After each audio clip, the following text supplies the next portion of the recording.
కార్తిక్ వాణి పాటి నేను ఒక ధోరణి మీకోసం ఒక ప్రశ్న బాబా గారు బాగున్నారా బాగాలేదా రాకపోతే రాలేదంటున్నారని రణం నుంచి రణం పైనుంచి రాజమండ్రి నుంచి రైలు నుంచి కడిపడి వచ్చామండి వచ్చేస్తామని అమ్మాపురం పెట్టుకుని మన మాటలో డబ్బుకి దానికి నోట్లు ఉంటుంది కోట్లుంటే కుక్కు తెలిసి లక్ష ఉంటే నాకు చేస్తే ఏదంటే ఎలుగు తెలిస్తే పదులుంటే తెలుస్తుంది ఆమెకి చిన్న అంటే జీవన్ కూడా తెలుస్తుంది మరి వాటిలో భోజనం పెట్టాలంటే ఒకే తింటే బుద్ధిపోతున్నాను వీటికి తింటే బిసిపోతున్నాను చిన్న చిక్కిపోతున్నాను మొలకాయ తింటే ముదిరిపోతున్నాను మొలక తింటే పొట్టుగా తింటే పొట్టొచ్చేస్తాను ఇలా ఎక్కాలన్నాయి పప్పు ఎండేసి తీసుకుని పోసి పెట్టామండి మరి తిన్నాక బాగానే ఉన్నారండి మరి ముగ్గురు వెళ్ళి మంచాన్ని కలుసుకున్నారండి మొదలైన వెనక వాళ్ళు వచ్చి పాకిస్తాన్తో యుద్ధం చేయమని 6,000 అడ్వాన్స్ ఇచ్చారండి ఆ 6,000 అడ్వాన్స్ జీప్ జీప్ వేసుకుని బాకి తీసుకుని బయలుదేరాలండి అదే జీప్ లో తీసుకెళ్ళిపోయిందండి జీప్ వెళ్ళి తెలుగులో పడిపోయింది నేను వచ్చి ఇక్కడ పడిపోయానండి మరి మాకిచ్చే మమ్మల్ని మొక్కిచ్చేస్తే పాకిస్తాన్తో యుద్ధానికి బయలుదేరాలండి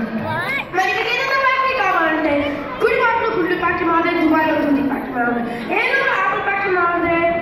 పామర్లో ఉంది మరి మీకు ఏదైనా ఫ్యాక్టరీ కావాలి జీప్ మీద పెద్ద తెచ్చుకోండి మొత్తం ప్రాసెస్ చేస్తామండి మరి మేము ఎందుకు కట్టాలంటే తాటకేసి గలగలంటున్నాయి చెల్లిస్తే జారిపోతున్నాయి పెట్టేస్తే పేరిపోతున్నాయి లోపల వేస్తే నలిగిపోతున్నాయి మరి ఆ కలుపులు ఏమంటే పొప్పాస్ కలపండి జిల్లేడు కలపండి ఒరగండి వాసాలండి తొమ్మిది దూలాలండి మరి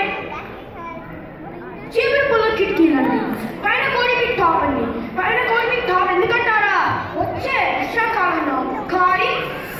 సువాసన వస్తుందండి మరి మా ఇంట్లో పెళ్లి భోజనాలు అంటే ఎక్కువ మంది రారండి కానీ కోడికి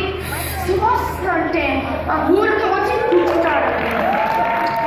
మా ఇంట్లో 1 కేజీ బంగారం కుక్క రాకిందని చెత్త కుప్పలో పడేస్తామండి కోడి పిల్లలకు నూకలు లేక ఇటు వచ్చామండి శాస్త్రాలు తప్పుకొనిస్తాను గమనింపులు పెరిగిపోతుంది ముందుకి 3 కాబట్టి మేడుకు అవుతుందండి ఆఖరి మధ్యలో మూసేయమంటారు ఆఫ్ చేస్తే 6,000 అండి మూసేస్తే 3,000 అండి పక్కకి తప్పితే 10,000 అండి